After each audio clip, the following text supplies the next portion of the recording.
টেকো ভাই, মুখখানা অমন করে আছো কেন? আর বলো না মেছোদাদা, এই জীবনে আর মজাই নেই। কি হয়েছে বলবে তো? তোমার বউ আবার শুটকি মাছ রান্না করেছে বুঝি? ওহ, কি খাসা খেতে! আসার পথে একটু তো নিয়ে আসতে পারতে।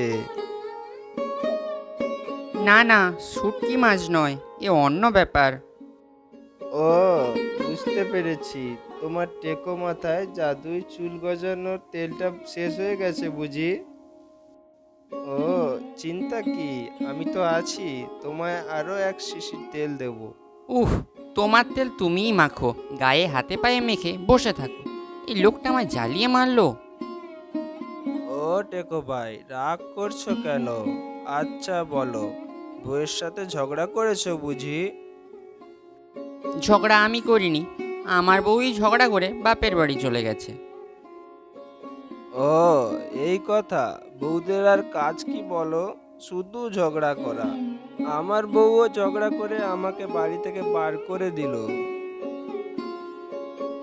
বাড়ির যদিও পুরো দোষটা বউর নয়। আমি বলেছিলাম ইলিশ খাওয়াবো। ইলিশ মাছ তো আর পুকুরে পাওয়া যায় না, আর বাজারে যা চড়া দাম। এই দেখো, আমারও সেই হাল। আমারও বউ যে ইলিশ ইলিশ করে মাথাটা খেয়ে ফেললো আমার। এখন যে কোথায় ইলিশ পাই? তাই তো বলছি, এই ঘ্যান ঘ্যানানি আর ভাল লাগে না। যেদিকে দু চোখ যায় সেদিকেই চলে যাব। বউয়ের ঘ্যান ঘ্যানানি আর শুনবো না। বলছি, বাজারের দিকে যাবে নাকি একবার? অনেক ইলিশ উঠেছে বললে, যদি একটা পাওয়া যায়। পকেট তো গড়ের মাঠ, মাছের বাজারে কি আর কেউ বিনে পয়সায় মাছ দেবে? আচ্ছা চলো তো দেখি, কিছু না কিছু একটা উপায় হবে। ঠিক আছে চলো, তুমি ঝোপের পেছনে লুকিয়ে থেকো, আমি লালুর দোকানে যাব। ওর দোকানে নাকি ভালো ইলিশ মাছ উঠেছে।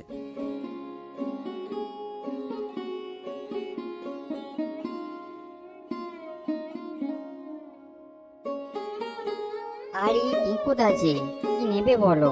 দেখো সব টাটকা ইলিশ মাছ, দেই একটা? কত টাকা করে দিচ্ছ? দাদা বেশি নয়, মাত্র 1200 টাকা। তুমি না হয় 1000 টাকাই দিও। 1000? কি তো অনেক। তা ভালো জিনিসের তো একটু দাম হবে বই কি। তা তোমার কাছে টাকা নেই বুঝি?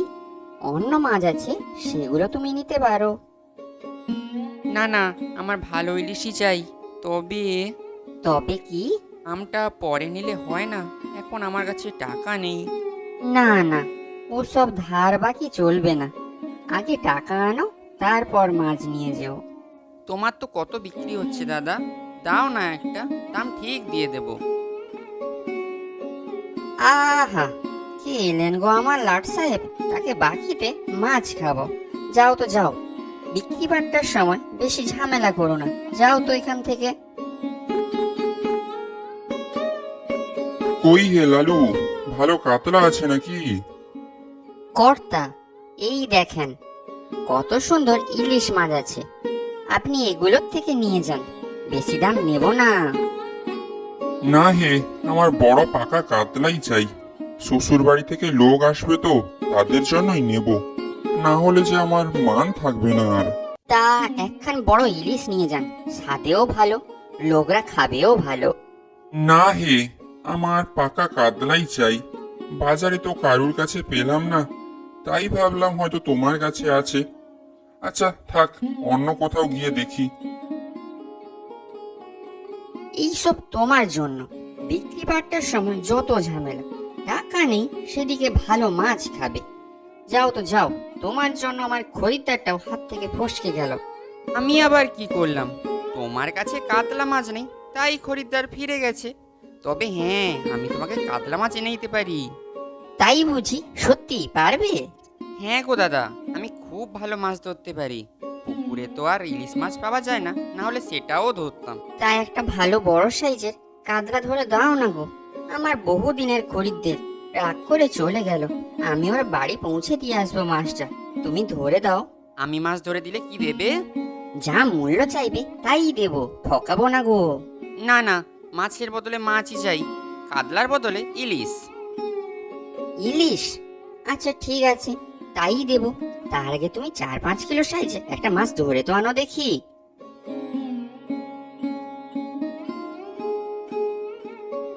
বুদ্ধিটা বেশ ভালোই বার করেছো ভাই।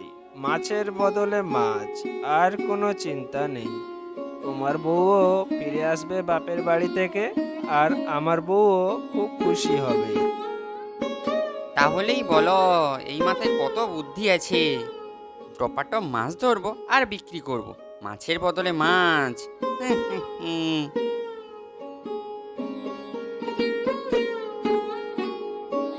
ও মেছো দাদা, ওঠো ওঠো। আহ, দাও, ইলিশ মাছটা আগে খেতে তো দাও। চোখটা খোলো দেখি, ঘুমিয়েই চলেছে। সর্বনাশ হয়ে গেছে। বলি হলোটা কি? পুকুরের সব মাছ নিয়ে কেউ পালানো নাকি? হায় হায় হায়, আমাদের কপালটাই যে খারাপ। কোন ধরে বসে আছি, একটা মাছও ওঠেনি। হ্যাঁ, সে কি কথা? মাছগুলো গেল কই? অন্যদিন তো ছিপ ফেলতে না ফেলতেই মাছের দল এসে জড়ো হয়। সব তোমার দোষ। ছিপ ফেলে ঘুমোতে লাগলে। ও, এখন সব আমার দোষ হয়ে গেল? ঘুমিয়েছি কি আমি একা, তুমি ঘুমাওনি? কি হবে এবার সেটা বলো। মাছ না ধরতে পারলে যে নাক কান সব কাটা যাবে। বড় মুখ করে বলে এসছি ভালো মাছ ধরতে পারি, তবে এখন কি ইলিশ মাছ খেতে পাবো না মেছোয়াদা? তাই তো দেখছি টেকো ভাই, আমার কপালটাই যে খারাপ। একটা উপায় আছে। বলো কি উপায়? গাছের উপরে উঠে দেখবো মাছ আসছে কিনা।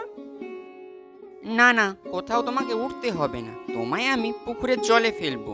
তুমি তোমার জাদুর তেলটা মেখে একদম ছোট হয়ে যাও, তোমায় আমি টোপ করে পুকুরে দেব। ওরে বাবা, জল যে খুব ঠান্ডা, আর ওই বড় বড় মাছগুলোকে দেখলে আমার বুক যে কেঁপে ওঠে। কোথায় তুমি নিজে মেছোবুদ হয়ে মাছেদের ভয় দেখাবেন না, নিজেই কাঁপছো ভয়। আর কি আর করব, আর ভূতের মতো ভূত তো নই আমি। কি করবে তাড়াতাড়ি ভাবো, নয়তো এই আমি চললাম। সারা রাত তোমায় বাঁশ ঝোপের মধ্যে কাটাতে হবে। যদি মাছ না নিয়ে যাও, বউ তোমায় ঘরের ভেতর ঢুকতে দেবে না। কি আর করা, যেতেই হবে জলের তলায়। তবে তুমি ঠিক সময়ে তুলে নেবে কিন্তু, তাহলে আর বাঁচবো না।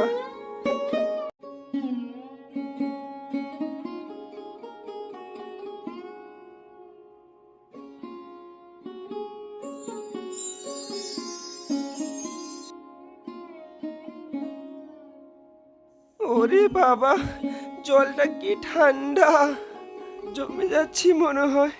সাঁতরে ওই দিকটা গিয়ে দেখি কোনো মাছ আছে কিনা।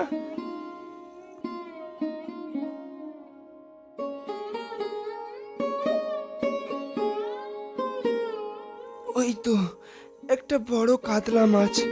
ওর সামনে গিয়ে ঘুরঘুর করি, যেই খেতে আসবে দৌড় লাগাবো অমনি।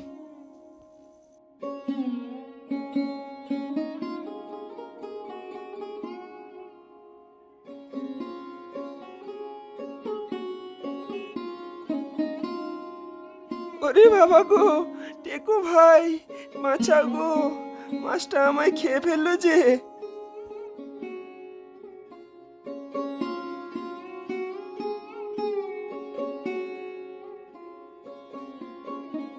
এই তো ফাতনাটা নড়ছে, নিশ্চয়ই কোনো বড় মাছ লেগেছে। মেছো দাদা, তোমার কোনো জবাব নেই, মাছটাকে খেলিয়ে পাড়ে তুলতে হবে।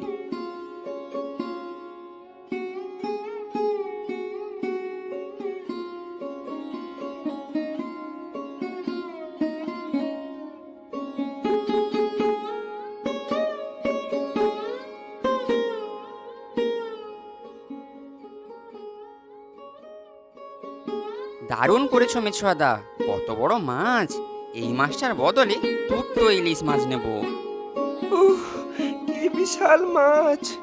ভয়ে আমার হাত পা ঠান্ডা হয়ে যাচ্ছে যে। তাড়াতাড়ি তেল মেখে বড় হয়ে যাও দেখি, তারপরে চলো লালুর দোকানে। কই হে লালু, কাতলা মাছ দেবে বলে আমায় 1 ঘন্টা দাঁড় করিয়ে রেখেছো। বলি ব্যাপার কি, মাছ কখন আমায় দেবে? অধৈর্য হবেন না কর্তা, একটু থামুন। আর আপনাকে যখন বলেছি নিশ্চয়ই দেব। ওই দেখেন কর্তা, মাছ নিয়ে আসছে। বাবা, তো বিশাল বড় কাতলা। আহ, কি সুন্দর মাছখানা। কে ভাই তুমি? তুমি বুঝি মাছটা ধরে আনলে? আজ্ঞে হ্যাঁ, আমি খুব ভালো মাছ ধরতে পারি। আরে কি হলো লালু, মাছটা কাটো তাড়াতাড়ি। আহ, কি সুন্দর মাছ। লালুদা, আগে আমার মাছটা দাও, দুটো ইলিশ। একটা মাছের বদলে তো একটা মাছেরই কথা হয়েছিল, তাহলে আবার দুটো ইলিশ কেন? এই বড় মাছ দুটো মাছের সমান, দেবে তো দাও, নাহলে নিয়ে চললাম। না না, মাছ নিয়েও যেও না তুমি। আমি একটা ইলিশ মাছ দিচ্ছি, আর লালু তুমি একটা দাও, তাহলেই তো দুটো হলো। আপনি যখন বলছেন কর্তা, তাই দিচ্ছি। বাহ, চমৎকার ব্যাপার, ঠিক যেমনটা চাইছিলাম। উফ, কি আনন্দ! যা চেয়েছি পেলাম তাই। পেল্লাই তুই ইলিশ, আমি আর মেছো ভাই।